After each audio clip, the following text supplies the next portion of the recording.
1 महीने पहले ही दीपक की शादी हुई है। वो अपने काम के चलते बाहर गया था। घर पे उसकी पत्नी दृष्टि और एक आया रानू थी। रात के 2 बजे दृष्टि को अपने कमरे में किसी के होने का एहसास होता है और वो घबराते हुए रानू को आवाज लगाती है। रानू, रानू। जी मैम साहब। रानू, यहाँ कोई है? उधर उस पर्दे के पीछे कोई तो है वहाँ। रानू पर्दा हटाकर दिखाती है तो वहाँ कोई नहीं होता। रानू फिर दृष्टि से कहती है, मैम साहब, यहाँ तो कोई नहीं है। शायद आपको कोई बुरा सपना आया होगा। लेकिन अच्छा ठीक है, तुम जाओ। जी मैम साहब, कोई दिक्कत हो तो आवाज दे दीजिएगा, मैं आ जाऊंगी। ठीक है। थोड़ी देर बाद दृष्टि को फिर आहट हुई। इस बार तो दृष्टि को यकीन था कि कोई तो है। उसने डरते हुए रानू को आवाज लगाई। रानू, रानू।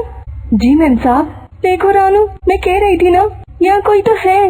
देखो, मैंने उसे बाथरूम में जाते देखा भी। मैम साहब, बाथरूम में तो कोई नहीं है और कोई होगा भी कैसे इस वक्त? तो घर में हम 2 ही लोग हैं। मुझे मेरा दिमाग बहुत थका हुआ लग रहा है। तुम मुझे थोड़ा पानी ला दो, मैं नींद की दवाई ले लेती हूँ। रानू पानी लाती है। ये ले लीजिए पानी और दवाई खाकर आराम से सो जाए। दृष्टि दवाई खाकर सो जाती है, लेकिन थोड़ी देर में उसकी नींद फिर खुल जाती है। उसे फिर कोई बाथरूम की तरफ जाता हुआ महसूस होता है। इस बार दृष्टि खुद वहाँ जाती है। डरते डरते वो बाथरूम का दरवाजा खोलती है। वहाँ कोई होता नहीं, लेकिन जैसे ही वो पलटती है उसे लगता है कोई है पीछे। वो मुड़कर देखती है तो एक चुड़ैल उसके सामने होती है। दृष्टि कुछ कह नहीं पाती, वो कांप रही होती है और फिर एकदम से वो चिल्लाती है, जिसे सुनकर रानू आ जाती है, लेकिन चुड़ैल वहाँ से गायब हो जाती है। क्या हुआ मैम साहब? रानू, रानू, मैंने उसे देखा। वो खून, वो। दृष्टि के घर में जो भी हो रहा था, रानू को उसके बारे में सब कुछ पता था। वो डरते घबराते हुए बोली, लगता है वो फिर आ गई। कौन आ गई? क्या बोल रही हो तुम? साफ साफ बताओ, मुझे कुछ समझ में नहीं आ रहा। कुछ समय पहले यहाँ एक हेमा नाम की औरत रहा करती थी। पड़ोसियों का कहना था कि वो आत्माओं से बात किया करती थी। रोज की तरह उसने एक दिन एक बुरी आत्मा को बुलाया और उससे बात करने के बाद उसे जब वापस जाने को कहा तो वो आत्मा नहीं गई और हेमा को मारने की कोशिश भी की। हेमा उस दिन तो वहाँ से बचकर निकल गई, लेकिन फिर उसकी तबीयत अचानक खराब रहने लगी और एक दिन अचानक बाथरूम में उसकी लाश मिली। हमें उस आत्मा से बात करनी चाहिए। उसने हेमा के साथ बहुत बुरा किया, मगर वो मुझे क्यों परेशान कर रही है? मैंने क्या बिगाड़ा है इसका? उस आत्मा के बुलाने पर रानू दृष्टि को बहुत रोकने की कोशिश करती है, मगर दृष्टि उसकी बात ना मानकर उस आत्मा को बुलाने की जिद करने लगती है और वो उस आत्मा से जरूरी बात करेगी। ये कहते हुए दृष्टि उस आत्मा को बुलाती है। क्या तुम मुझे सुन पा रही हो? तुम जो भी हो, डरो नहीं, सामने आओ, मुझसे बात करो। देखो, तुम्हें जो भी चाहिए मैं तुम्हें वो देने को तैयार हूँ, मगर तुम मुझे परेशान करना बंद कर दो। मेरे पति कुछ ही दिन में घर आते होंगे। मैं उनके साथ हंसी खुशी अपना जीवन बिताना चाहती हूँ। तुम प्लीज मुझसे बात करो, मेरे सामने आओ। दृष्टि के ऐसा कहते ही रानू कहती है, तूने भी वही गलती कर दी। ये कहते ही रानू चुड़ैल बन जाती है, क्योंकि वो बुरी आत्मा रानू ही थी जिसने हेमा का खून किया था। और रानू के चुड़ैल बनते ही एक जोरदार चीखने की आवाज होती है। अगले दिन जब दीपक वापस आता है तो उसे पता चलता है कि उसकी पत्नी दृष्टि अब बीमार है।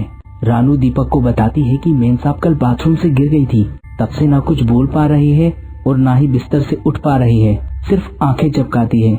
डॉक्टर ने उनके लिए दवाइयाँ दी है। ये क्या हो गया दृष्टि? तुम फिक्र मत करो, मैं अच्छे से अच्छे डॉक्टर से तुम्हारा इलाज कराऊंगा और तुम्हें ठीक कर दूंगा। रात के 2 बज रहे थे और दृष्टि और दीपक सो रहे थे। तभी दीपक की नींद खुलती है और वो दृष्टि को देखता है। दृष्टि अपने बिस्तर पर नहीं होती। दीपक घबरा जाता है और वो सारी जगह दृष्टि को ढूंढने लगता है। दृष्टि, दृष्टि, कहाँ हो तुम? दृष्टि, दृष्टि, कहाँ हो तुम? दीपक को कमरे से कुछ अजीब सी आवाजें आती है और वो धीरे धीरे उस कमरे की ओर बढ़ता है। दरवाजे को धीरे से खोलता है तो देखता है वहाँ कोई नहीं है। पीछे पलटता है तो रानू खड़ी होती है। दीपक थोड़ा डर जाता है, लेकिन फिर खुद को संभालते हुए कहता है, रानू, रानू, तुमने दृष्टि को देखा क्या? वो अपने बिस्तर पे नहीं है। लेकिन साहब, मैम साहब तो अपने बिस्तर पर ही है।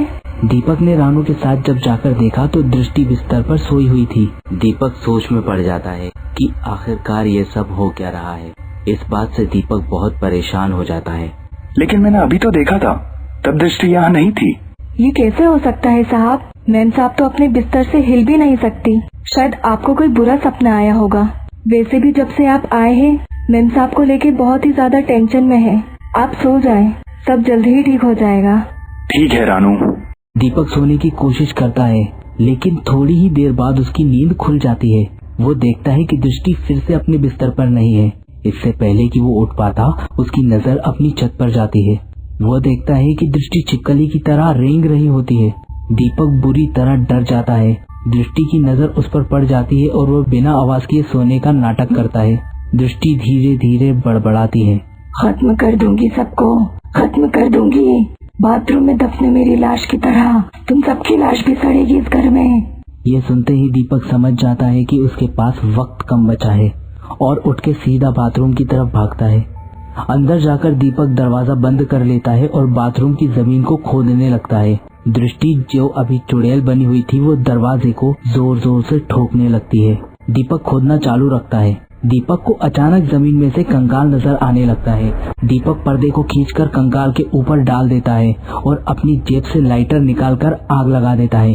दृष्टि दरवाजे को तोड़ देती है और दीपक की ओर जाती है, लेकिन जैसे ही वो उसके नजदीक पहुंचती है, पर्दे पर लगी आग कंकाल तक पहुंच जाती है और चुड़ैल दृष्टि के शरीर से निकलकर धुआं बनकर उड़ जाती है।